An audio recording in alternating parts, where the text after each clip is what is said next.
I want to thank the chairman. I want to thank all the witnesses here today. As with any young person, foster youth aging out of the child welfare system need supportive networks that they can rely on as they turn and they navigate into adulthood. We've seen a lot of these outdated technologies, many of them going back to the 1970s, 1980s, 1990s. Connect Our Kids' efforts as a modern, innovative approach to finding families has helped find more than 8,400 connections for foster youth just in my home state of Ohio. And I'm, Dr. Jacobs, I'm going to ask you a question. Ms. Carr, I'm going to ask you a question if my time permits. I'm just putting you on the lineup. But Mr. Lewis, I want to talk to you just briefly. Sunday morning, I have a 6-year-old and a 4-year-old at the home. When my wife is able to allow me, I'm able to watch CBS Sunday Morning. And this Sunday, they had a wonderful episode discussing people that are in the workplace, but they're living in temporary housing. Many have credit issues because, and they're working full time.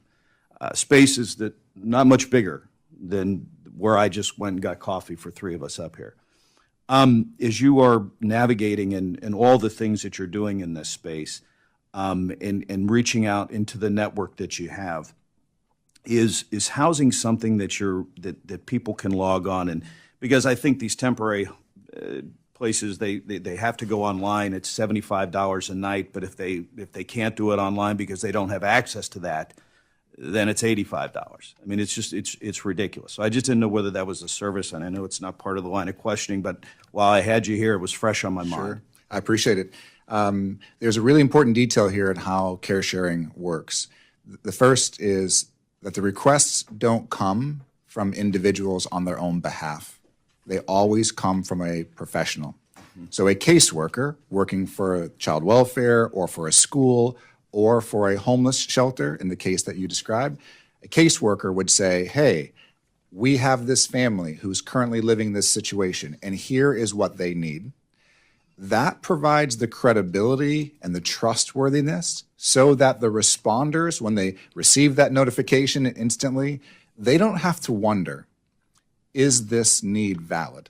Yeah. They just have to wonder, should I or can I meet this need? And so whether it's homelessness and there's a family on the street, or whether it's a father who needs a car, or whatever it is, the credibility through the vetting of the request is actually what establishes the value. And we have seen, to the point that you're making, many times where a family who is in a homeless or on the edge situation is vouched for by a caseworker, and that need is met, and they are moved from bad situation to better situation. Thank you, Mr. Lewis, and I do want to follow up with you on that. Dr. Jacobs, number one, appreciate your service. But can you describe the outdated methods of families finding that exist in the state child welfare agencies, and how can states take a more technological approach to this? Thank you. Existing and previous technologies ranged from paper, making family trees on paper, making notes on sticky notes that get lost and fall behind the desk, to long lists in Microsoft Excel or Microsoft Word, notebooks that get left on the Starbucks counter, and everything in between. We have developed tools to help not only keep that information collected in one place for easy access, as many of our users will say, now I can see everything in one place, but also to allow a team to work together and to see that information together. We have also found that it's not enough to have technology. Technology is a multiplier. You need to have the people using it, but it's also important to understand why you're using the tools that are being used. Our tools are not simply case management. That's not really what they're designed for.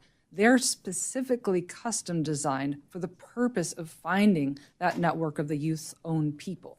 And we've also recently launched what we're calling Connect Our Kids University, an online, on-demand professional education system that allows social workers to learn why relationships are so important and how neuroplasticity affects the ability to heal.